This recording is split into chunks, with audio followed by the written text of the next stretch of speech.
Now, where you're communicating with me, I can't do that. I ain't never been. That's ridiculous. It's impossible to do that. No, I never said it's impossible. Well, I said that's not realistic.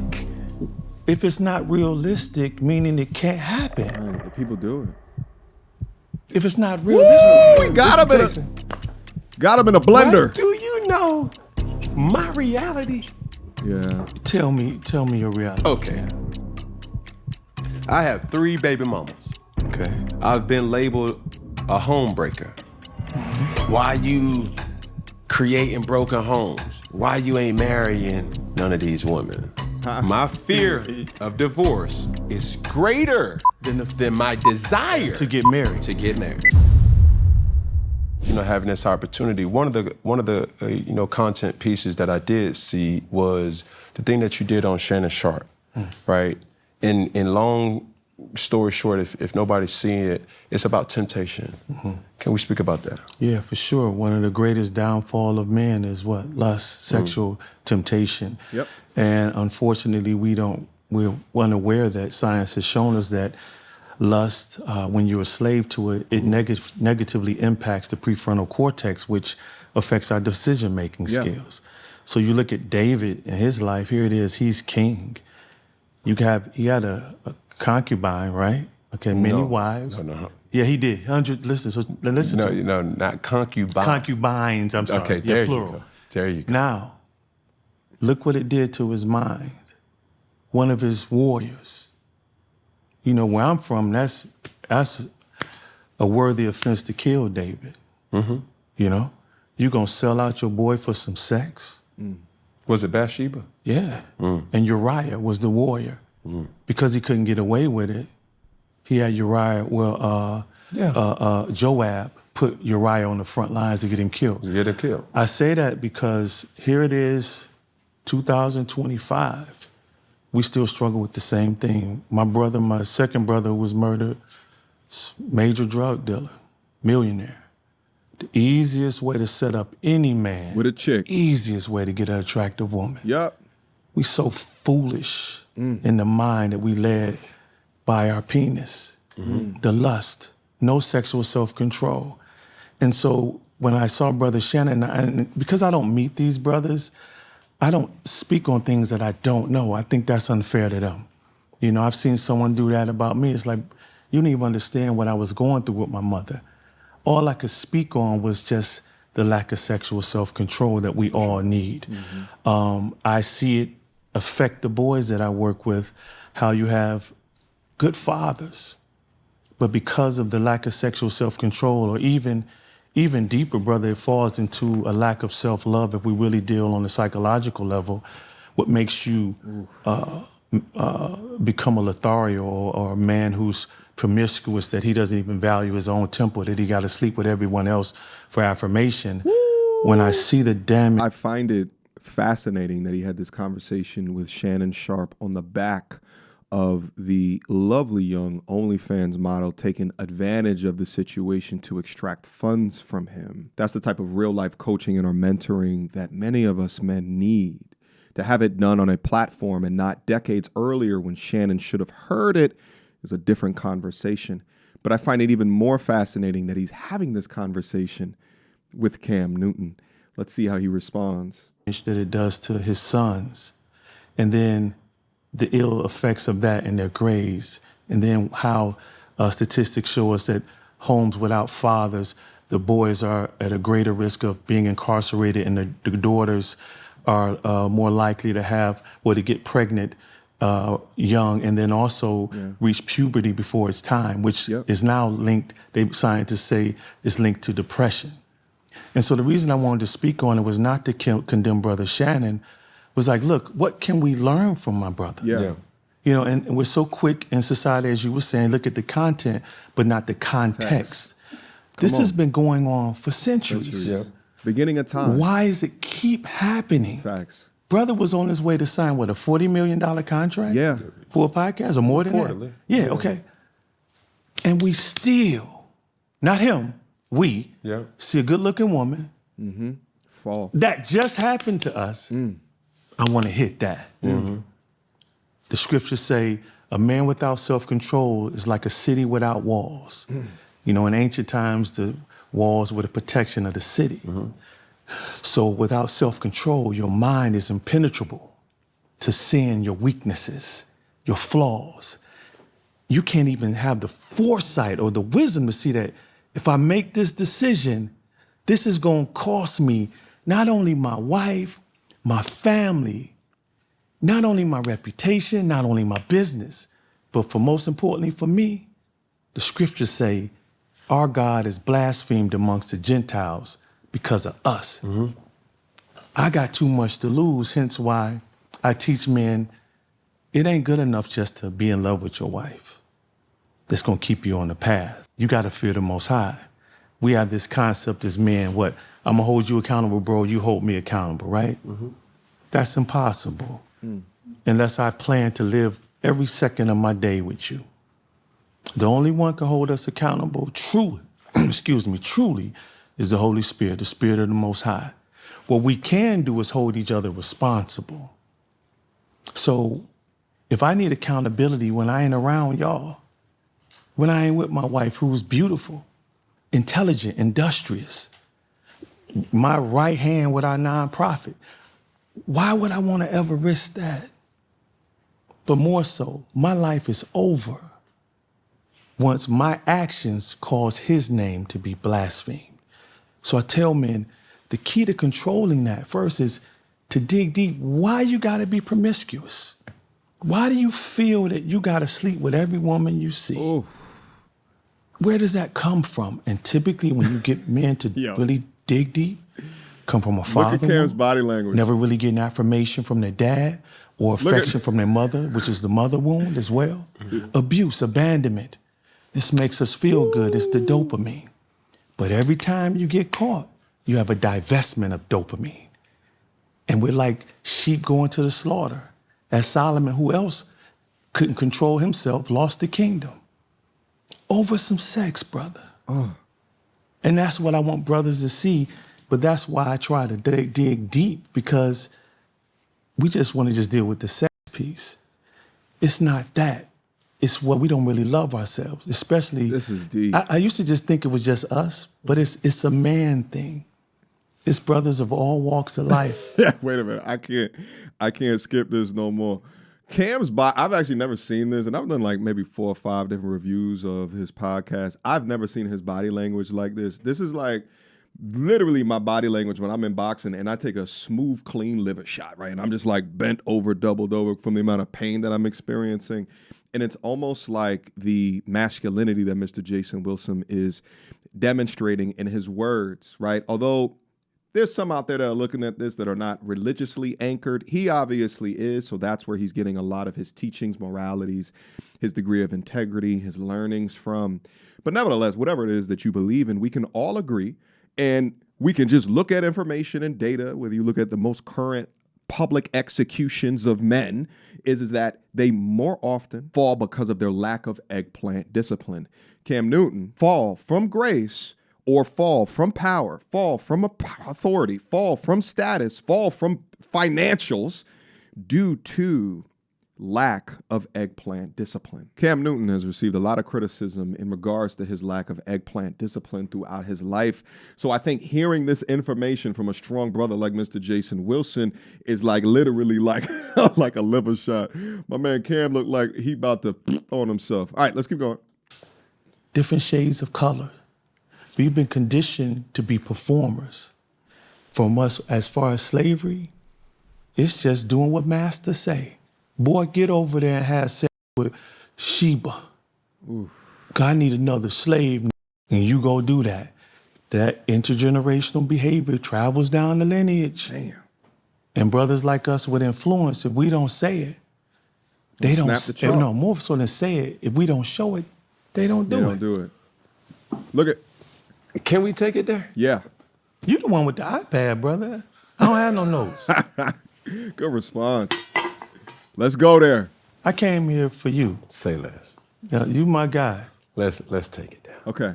I think I'm more relatable to Shannon Sharp than the average man. Okay, because you're famous? Life's all about leveling up. No disrespect, but let's skip the ad real quick because I want to get right back up into this conversation. All right. Hold on. Here we go. It's premium cigars. All right, Cam, In we this got it. particular situation, it's easy for a person to condemn. It's easy for a person to kind of look at a situation and say what they wouldn't do without having the opportunity to do. No, Shannon Sharp was don't a do that. person who got exposed by an opportunist. Sure. Some would say. Some would also say, hey, no, what he did was not right. He has to be held responsible for his actions. The thing that I always have as a resource in my life is my father. Before he goes on to his father, essentially what Cam Newton is saying is he compares himself to Shannon Sharp because he has a ton of other options, like more options than the average man. So therefore, because of his visibility, his status, his money, he's got these options that would be similar to a Shannon Sharp. And what he's doing is trying to relinquish accountability through choices and options. But my brother, that's not what discipline is. Discipline is consistent and it is persistent, irrespective of your lack of options or the, surplus of options. What you have is selective discipline.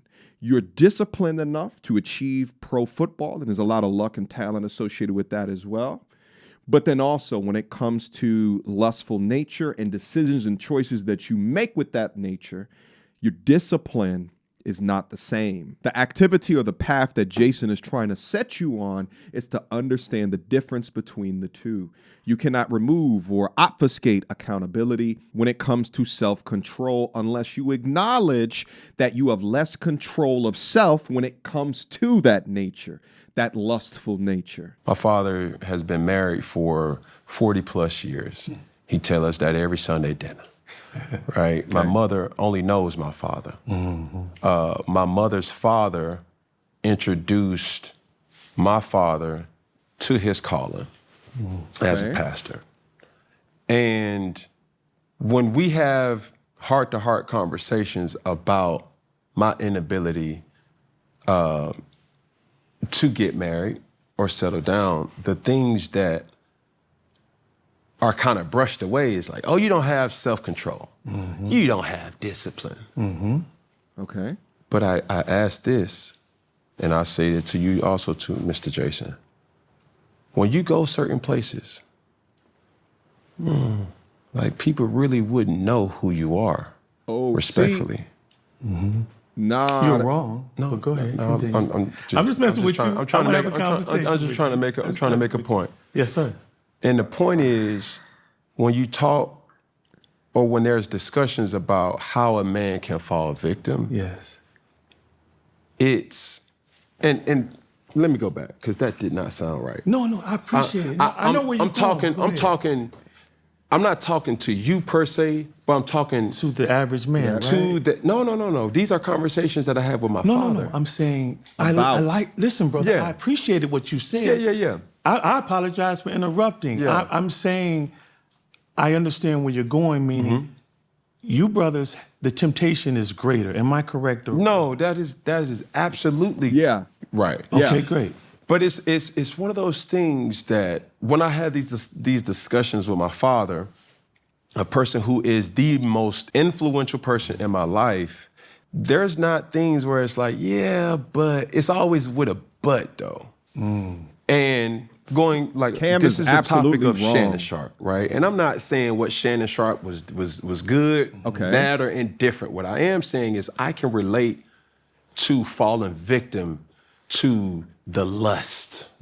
And through that, when going back to the discussion of like, hey, when you go places, nobody really would know. But for me, that's a part of my lifestyle. Mixing, mingling, networking, being in different places and saying, hey, man, we got to go to dinner. Dinner leads to different opportunities. Hey, let's talk about business. All right, cool. Whether it's on a golf course, whether it's in a conference room, whether it's at a bar, whether it's wherever. Business can be taking place any place.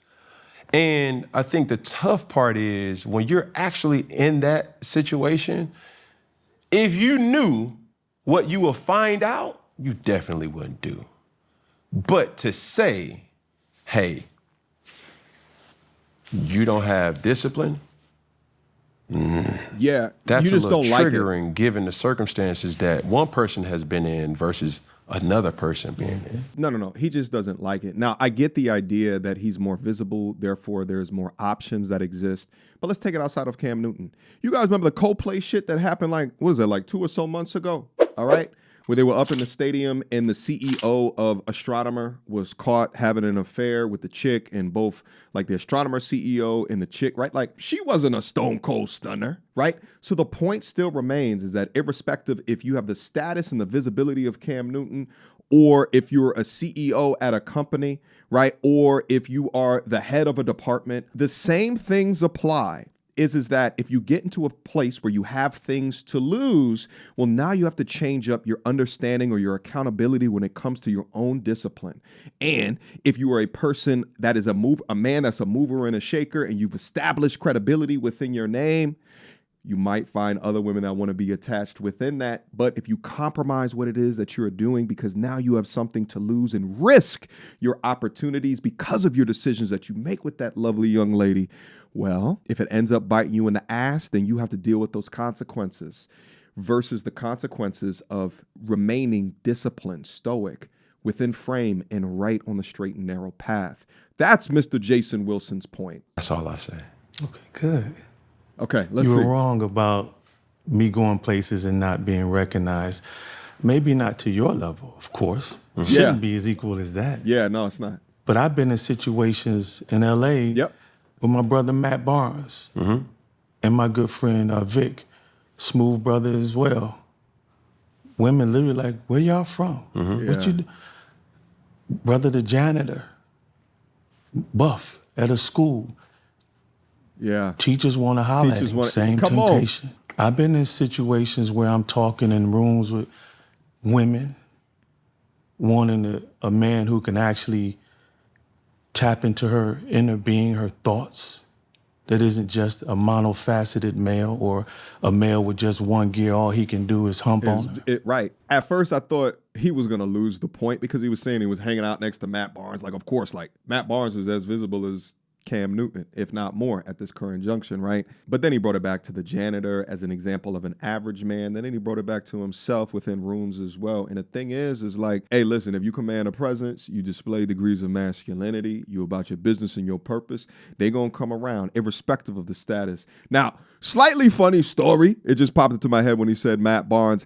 I'm thinking back to around Philly was my stomping ground back in like my early 20s.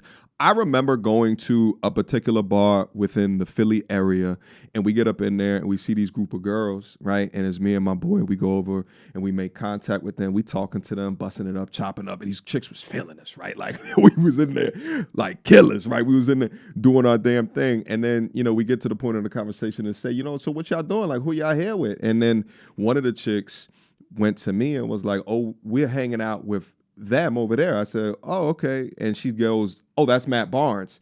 And I said, okay. Now, context, I don't really watch sports like that, so I didn't know who the tall ass brother was. I had to have my boy there say, oh yeah, that he plays in the NBA, I forget what team that he played with at the time. But I'm like, oh, he plays in the NBA? Like, meanwhile, I look up over and he is mean grilling us as if, how y'all just gonna come in and swoop in and take our chicks, right? So I just say that as a funny short story to say that the temptation or the eyes can come at every level depending upon what the chicks are interested in, depending upon what the ladies are interested in. And there is always room for negotiation depending upon your own obligation, all right? This is like 2009 or 10 or something like that. So I'm dating myself a little bit. But nevertheless. I work with single mothers with their sons. Yeah. Helping those their be the sons ones. navigate through their father wounds and even mother wounds and failing in school. You think there's no temptation of women trying to come on me? Come on, son. We all have temptation. Yeah, but the degree of temptation. But see, he's not getting man, it. I'm gonna talk. How old are you, Cam? Like 53. I'm gonna turn that around 35. Close. All right. So 58. you're young enough to be my son, and I say that respectfully because you got an amazing father. David told Solomon before he died to show himself a man. When I look at you and what you've accomplished on the field of football, you're a warrior, son. I don't care what position I put you in, you'll handle it if you trained right.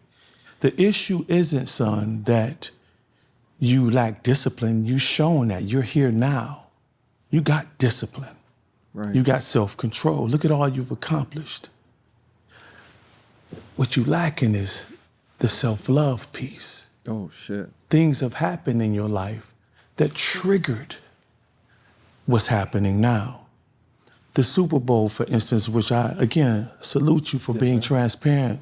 Everyone can talk about why didn't he jump on the ball? Why didn't... Now, one thing you say, your analogy you were saying, what I can't relate to is being in Super Bowl 50, right? Yes, sir. Beast quarterback. Like you were my son's top dog. Yes, sir. Everyone was pulling for y'all to win, that I knew in my sphere of influence. I ain't never been in that position. Millions of people watching. Ball gets knocked out of my hand.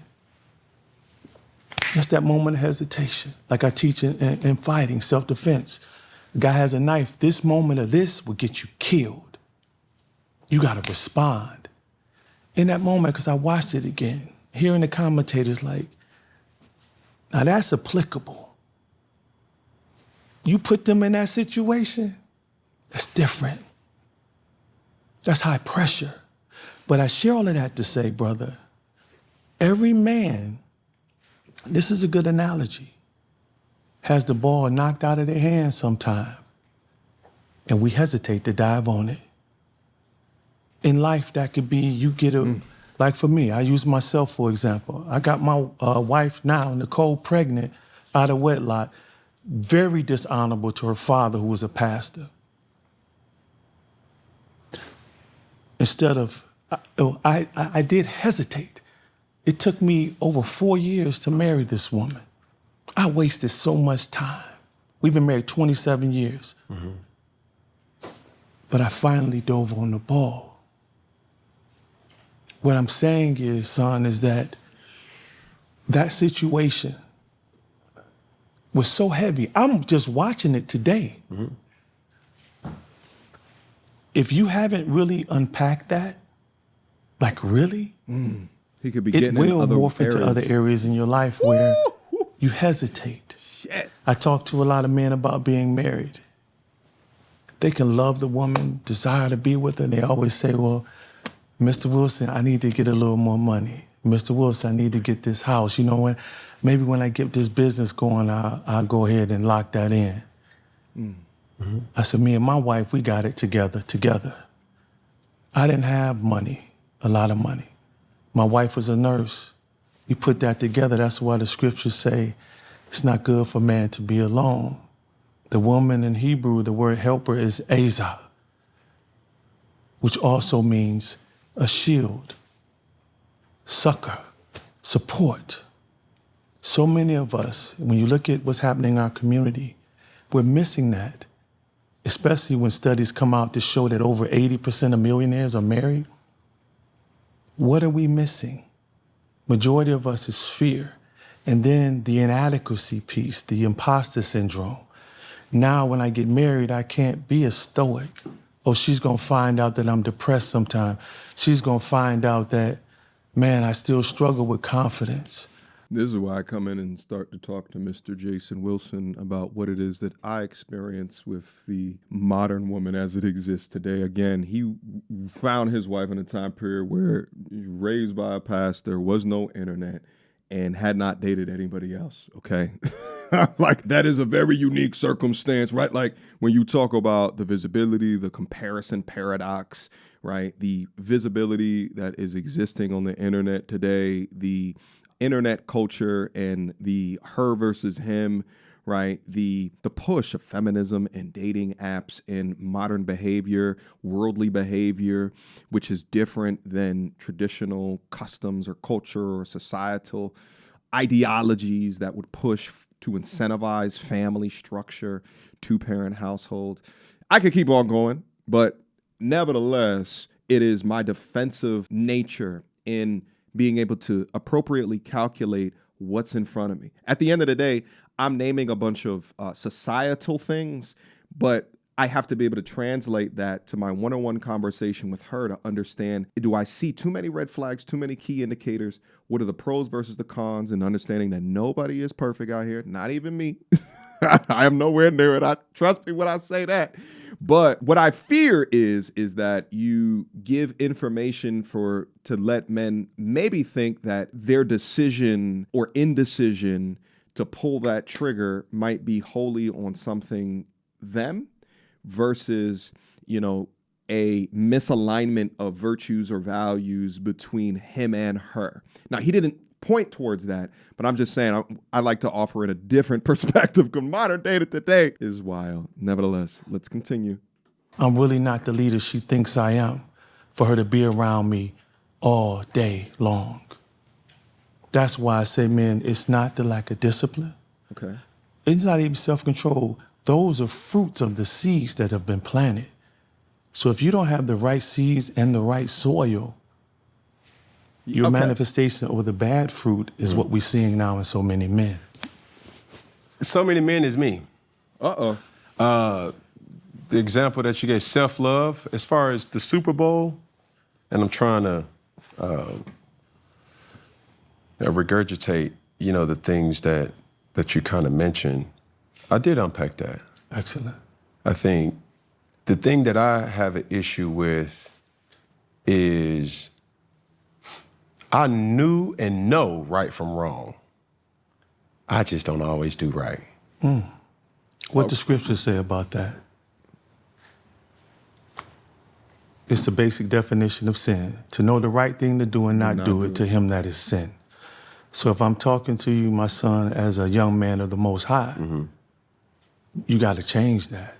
Yeah, but it also says in the Bible we all fall short of his glory. But it also says that we are not to abuse his grace. Yeah, and I also say we could go back and forth. Yeah, so what does it really come down to? It comes down to who's really living it and who's just talking it. And you can talk it. Yeah, shit, Jason. But if I ain't with you every single day, I can't hold you accountable. Come to Detroit. No, I don't want to go to Detroit. It's cold up there. But real talk though, I mean, I hear what you're saying, but see, again, every case is different. No, listen, brother, there's always a principle to everything. Man. When you look at lust, brother, it just is what it is. It affects all walks of life. It even affected Job, that he made a covenant with his eyes that he wouldn't look lustfully at a woman, and they don't dress the way they do now as they did back then. That's not realistic in my life, though. What's not realistic? To not look at a woman? No, lust. Lustfully was the key word. Yeah, but how can you control if you look at something? Fear of Yah is the beginning of all wisdom and knowledge. See, if we were coaching, right, and I'm saying, Cam, man, I need you to, and I'm not a fanatic. I'm not in the sports like that. I'll make you so I'm trying to make, so if I don't sound like I know football, forgive me, brother. Trust me, But if my play is, Cam, I need you to quarterback sneak it from the 20-yard line to the 50. That's a hell of a touchdown. Yeah. Now, where you're communicating with me, I can't do that. I ain't never been. That's ridiculous. It's impossible to do that. No, I never said it's impossible. Well, I said that's not realistic. If it's not realistic, meaning it can't happen. Right, if people do it. If it's not realistic, we got him in a blender. What do you know my reality? Yeah. Tell me your reality. Okay. Yeah. I have 3 baby mamas. Okay. Right? Do I need some paper and a pen? No, you don't. I'm just messing with you. I'm just joking, man. You feel me? Yeah, come on. Go 3 ahead. baby mamas. Yes, sir. I've been labeled a home breaker. Why you creating broken homes? Why you ain't marrying none of these women? I find this fascinating because he's talking about the repercussions or the consequences of his public image through the choices and decisions that he's made, whereas Jason is talking about the mindset that would have avoided any of that. So is he saying that now because he's at this point in life and he's already made these decisions that, hey, I'm just, this is just it. There ain't no room to grow, baby. This is it. And here's the thing, which I think kind of confuses me within this discussion is that, and we don't know because we don't know, Cam Newton's actual thoughts, outside of the image or perspective is he truly happy, right? Like if you're living life in a way that is truly truly joyful, a life that you are truly proud of, that you don't go back later and regret any of the major decisions in your life. Hopefully the conversation goes there because I would want to understand that if he gives a truthful reaction to that. But the reality that you have that covenant with your wife, 25, 26 years. 27. Your journey is completely different than my journey. All right? I've always stood on this principle. Because, like I said, I know right from wrong. I just don't always do right. Okay. I had a great figure of what marriage and love was in my household. Okay. So much so, I always said I grew up with 3-parent household. My mom, my dad, my grandmother. My grandmother, I'd never seen my grandmother with another man outside of her deceased husband. She was a widow. I never seen her seductive. I even never seen her flirt. Okay. Never seen her even let another man touch her respectfully. I knew these things. But as you unpack your reality, and marrying is always a goal, not the goal. It's a goal. What do you mean? What? You pointed to something. What do you mean by? What did you point? Like it's a part of the journey. It's like a checkpoint. Okay, let me go back then. First, I want to clarify. I know the right things to do as well, and don't always do it. Hence, why we have repentance in the blood of Christ. All right. I wanted to make that clear. Like I'm not sitting here like I get it all right all the time. Yeah, I'm with you. As far as falling in that area of a lack of sexual self-control, I've been fighting really hard to maintain where I am. I want to finish strong. Now, let's just say, okay, my life isn't the same as yours, okay? I would agree the fact that you can go maybe to the mall and women just throw themselves at you, right? I got to go back to who we are in Yah, if you in Yah, all right? To whom much is given, much is required. If you got much more, you've been entrusted with much more will be demanded. This is You my can't point. just brush that off. Right. Because you're telling me your life is different than mine, which is almost, you're not saying it's an excuse for sinning, but listen. We all sin. Your sin, and no sin greater than the next one. Hebrews chapter 10, 26. The one who willingly sins, willingly is the key word, there no longer remains a sacrifice for his sins.